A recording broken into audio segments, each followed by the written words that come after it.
Alors là, frère Lillois, merci, merci pour les travaux. Quelle soirée. Ils ont mis le costume 5 pièces là. Le costume qui sort tout droit de chez les sapologues de Barbès, avec les chaussures qui brillent en peau de serpent, le petit nœud papillon et le petit mouchoir. Oh, magnifique. Quel match, quelle intensité, quelle performance collective des Lillois qui tapent le Real Madrid grâce à une performance de Pep Genesio. Pep Genesio, le premier coach, enfin je crois un des premiers coachs, troisième coach apparemment, à avoir battu Mourinho, Guardiola et Ancelotti en Ligue des Champions. Et une équipe de Lille qui inflige une première défaite du Real Madrid depuis janvier dernier, toute compétition confondue. Et c'est tellement mérité les frères, tellement mérité parce qu'on l'avait dit justement que les équipes à domicile qui mettent de l'intensité et qui savent avoir une espèce de discipline tactique défensivement, qui vont mettre le but parfois, mais c'est normal, c'est le petit poussé, hein, c'est Lille. On va pas leur demander de sortir quand ils mènent au score face au Real Madrid 1-0 à la fin du match. Et bah ces équipes-là, elles peuvent faire du mal, on l'avait dit. On l'avait vu du coup en début de saison avec Las Palmas. Et c'est mérité parce que le Real n'a pas été bon, n'a rien produit. On le sait maintenant qu'ils ont des problèmes collectifs. On le sait, on l'a dit. On nous a pris pour des gens qui étaient un petit peu optimistes et tout. Et ben ça n'a pas loupé et c'est mérité. Quand je vois vraiment le match, ça aurait pu finir si jamais les Lillois sont un peu plus précis dans le dernier geste et un peu plus, on va dire, ambitieux, parce qu'ils ont plusieurs situations de contre où ils font pas la passe, où ils tentent de conserver un petit peu le ballon pour garder le score intact. Mais s'ils font les bons choix à des moments clés de la fin du match, je pense qu'ils peuvent au moins se créer une grosse occasion. On n'a pas eu une seule occasion, même à 1-0. On n'a pas vu un Real Madrid qui réussissait à pousser bien comme il faut. Les petites actions qu'ils ont, c'est des centres qui viennent de droite, de gauche, des passes un petit peu en profondeur, des coups francs, des corners. Mais sinon, pas de grosses occasions, même quand ils étaient menés. Ça, c'est un signe. Ça veut dire qu'il y a un manque de fond de jeu. Quand tu vois des joueurs aussi éteints que Vinicius, Bellingham, il a fait quand même, je pense, un bon match. Modric, c'est pauvre.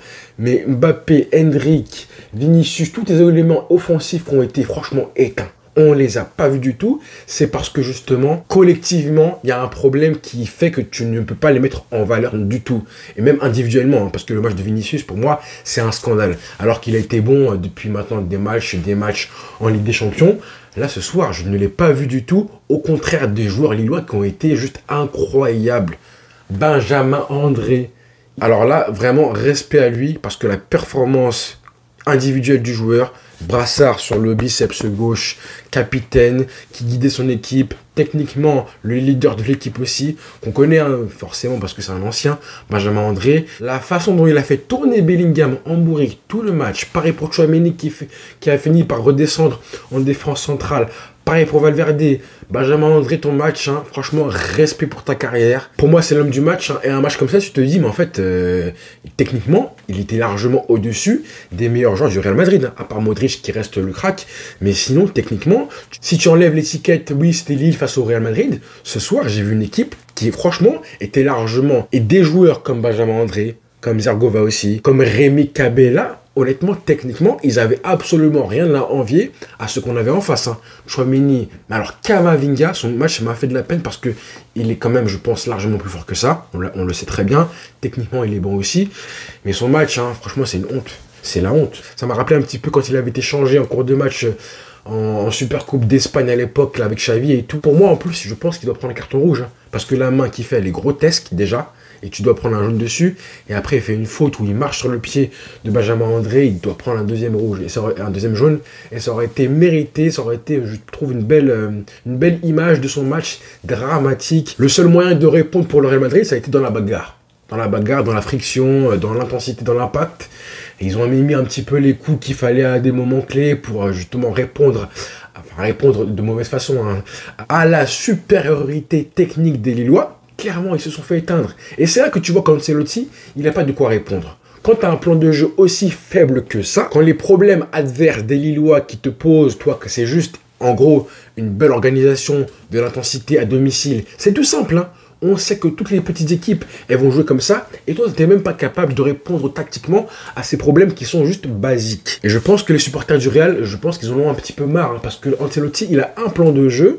Et si ça ne fonctionne pas, et ben très compliqué quand tu n'as pas les individualités qui font une différence, comme c'est le cas ce soir des Vinicius, Bellingham, c'est tout. Hein.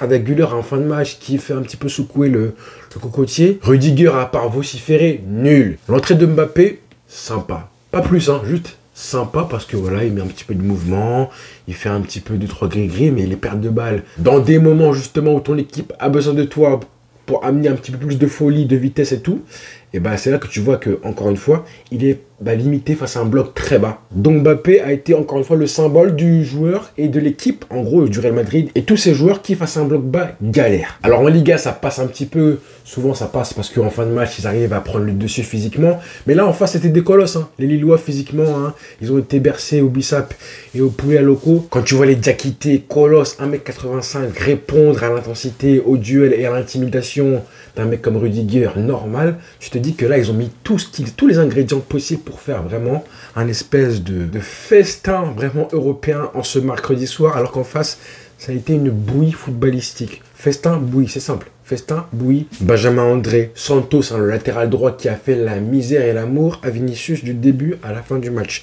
Brésilien aussi, hein. Très bon Santos. Et Ancelotti, forcément, il est obligé de faire sortir très tôt Ferland Mendy, hein, parce qu'il n'en pouvait plus à la fin.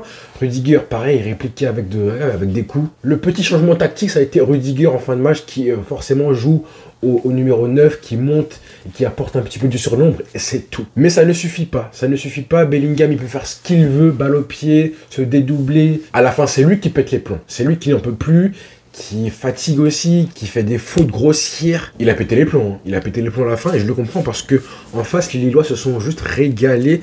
Tu sentais qu'ils se faisaient plaisir, ils prenaient du plaisir, même à perdre du temps et à savoir quand gérer les attaques, les temporisations et quand tenter une percée vers le goal du Real Madrid. Bref, une partition. Rémi Cabella, ça me fait plaisir de le voir aussi bon que ça. Pareil pour Jonathan David qui a marqué ce penalty-là. Et en plus, ça a été très bien tiré, hein. Pleine lucarne, on sent le mec qui était en confiance.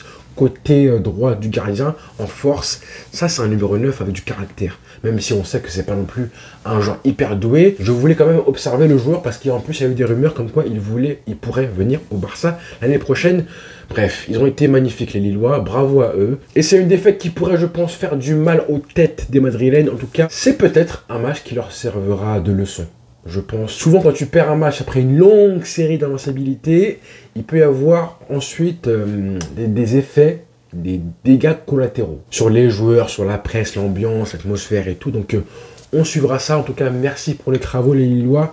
Ça fait du bien quand même hein, de voir que les équipes ambitieuses, qui jouent un football, qui savent du coup, qui ont un projet de jeu, tout simplement, vers l'attaque, sont récompensés tout simplement, même face au Real Madrid en Ligue des Champions. Donc sacrée performance, et c'est mérité à la fin, le meilleur à gagner. Bravo, merci à tous. Donc soirée parfaite honnêtement, en plus avec une défaite lourde des Colchoneros, sachant que le Barça a gagné hier et que le PSG a perdu, c'était vraiment une semaine en Ligue des Champions parfaite.